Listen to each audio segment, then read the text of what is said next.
আমরা চাই আমাদের ভেঙে দিয়েছে, আমাদের এই পরিচয় যাই অল্প করে হলেও আমাকে দেওয়া হোক। সরকারকে একটা বন্দোবস্ত করতে হবে, অত লোক যাবে কোথায়, এটাই প্রশ্ন।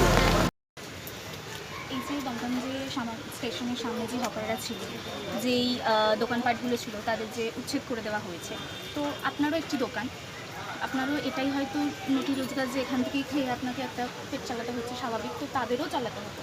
তো সেই ক্ষেত্রে আপনার বক্তব্য দেখুন, আমরা বাজারের ভিতর তো আমরা সব কিছু বলতে পারি না, এবার তাদের বিপদটা আমরা বলতে পারি না, আমাদের বিপদটা আমরা বলতে পারি, কিন্তু তাদের বিপদটা বলতে পারি না। এই কারণে যেহেতু আমরা আয়ত্তের মধ্যে থাকি, তার জন্য আমরা কিছু বলতে পারি না বাইরের কথা, ঠিক আছে?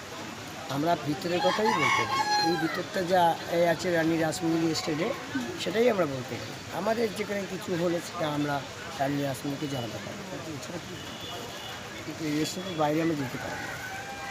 হ্যাঁ, ওখানে যাওয়া হবে, রেল বুঝবে বা রাস্তার রোড বুঝবে, ওরা বুঝবে, পুলিশ প্রশাসন বুঝবে, দেশের যে মন্ত্রীরা আছে তারা বুঝবে। সরকারের কাছে তো আপনাদের কিছু আবেদন থাকে যে আমাদের বাজারের মধ্যে শুনুন, বাজারের আয়ত্তের মধ্যে যেহেতু আমরা থাকি, এর মধ্যে আমরা কোনো বাইরে বেরোতে পারি না। আমরা আয়ত্তের মধ্যে রয়েছি, তো যার জন্য বেরোতে পারি না। আমাদের এই জায়গাটা বড় ব্যাপার, আমরা আয়ত্তের মধ্যে রয়েছি, আমরা রানী রাসমণি স্টেটের মধ্যে রয়েছি, যার জন্য এর বাইরে যেতে পারবে। কিন্তু এগুলো সব বাইরের ব্যাপার, বাইরের সরকাররা বুঝবে আর বাইরে প্রশাসনরা। এখানে যে হকারটা উচ্ছেদ তো সেখানে একটা তো বিকল্প একটা সবই চাওয়া, সরকারের কাছে আপনার কি দাবি যে সরকার কি করুক চাই? আমরা চাই আমাদের ভেঙে দিয়েছে, আমাদের এই পরিচয় যাই অল্প করে হলেও আমাকে দেওয়া হোক। আর আমরা তার জন্য যদি সরকার আমাদের দিয়ে বলে যে স্টল হিসাবে পয়সা নেবে, আমরা দিতে রাজি। আমরা নাহলে আমাদের বাচ্চা কাচ্চা তো না খেয়ে মরে যাবে। আমরা তো মানে আজকের দোকান না, কমসে কম 80 বছর হয়ে গেল আমাদের ফলের দোকান, আজকের দোকান না, 80 বছর হয়ে বাবার আমলের থেকে আমাদের ফলের দোকান। এখন আমরা কি করব? আমাদের তো এখন মানে নোটিশ দেয়নি, আমাদের দোকান ভেঙে দিয়েছে। যেদিন এই ঘটনাটি ঘটলো তারপর থেকে আপনাদের জীবনটা মানে কীরকমভাবে যাপন করছে? মানে কি বলবো, মানে আমাদের রাত পর খালি কেটে যাচ্ছে, আমরা কি কোনো দিশা খুঁজে পাচ্ছি না। এখানে বুঝতে যাচ্ছে, তাও বলছে বাধা দিচ্ছে, এখন কি করে খাবো সেটাই ভাবছি আমরা। আপনার এটা নিয়ে নিন।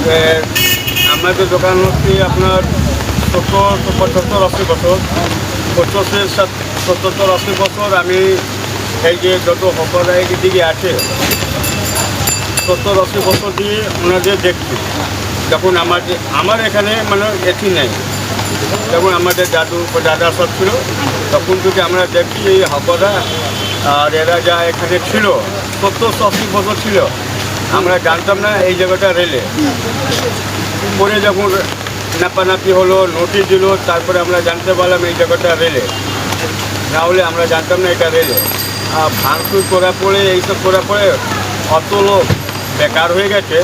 হ্যাঁ, কিন্তু তাও এদেরকে সরকারকে একটা বন্দোবস্ত করতে হবে, অত লোক যাবে কোথায়, এটাই প্রশ্ন।